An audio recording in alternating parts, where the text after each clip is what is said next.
What's up, guys? Welcome back to another eldenring video. Today we're going to be talking about the Carian Sorcery Sword. This is the only weapon that I've seen so far that has an S scaling in intelligence that is also a thrusting sword.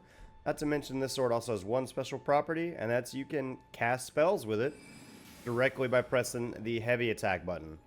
Now, this being the case, the sword does not have a heavy attack, but it does have piercing damage, which is like the best damage type in the game, because most enemies do not have the best resistance to piercing. And because it's S tier in intelligence, it's good for intelligence builds. Now, one downside to this as well is it doesn't appear to be changeable on its Ash of War or its affinities.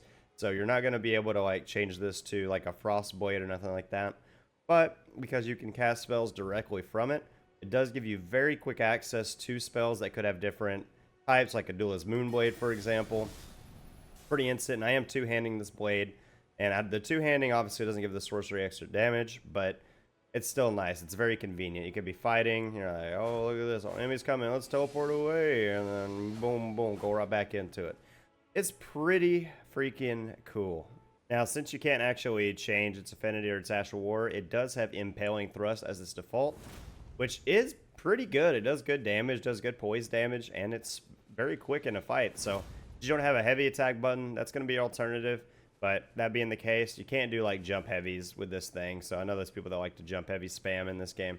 This will not be a weapon for that. But Impaling Thrust is really nice. Good damage, good poise break. And it's very fitting for this weapon.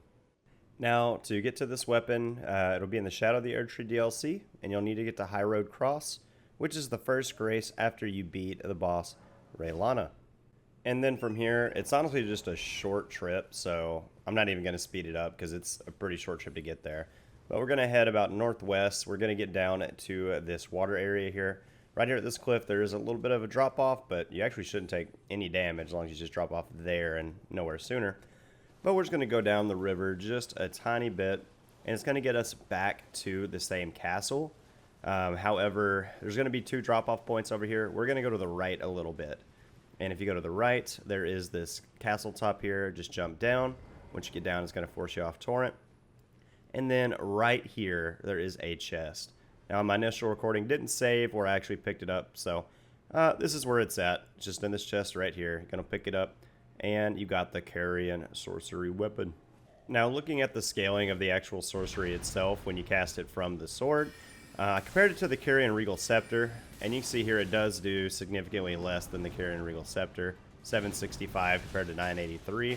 So if you're looking for it as to be like your primary one, like your primary staff, just know that it is going to do less damage than if you did have like the Carian Scepter or the Lusats.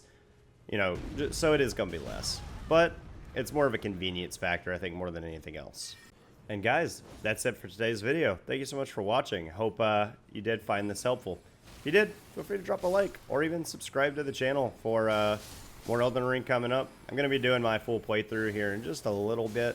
But until then, I'm going to be showing some tutorials how to get some cool weapons. So, hope you did enjoy. Guys, thank you so much for watching.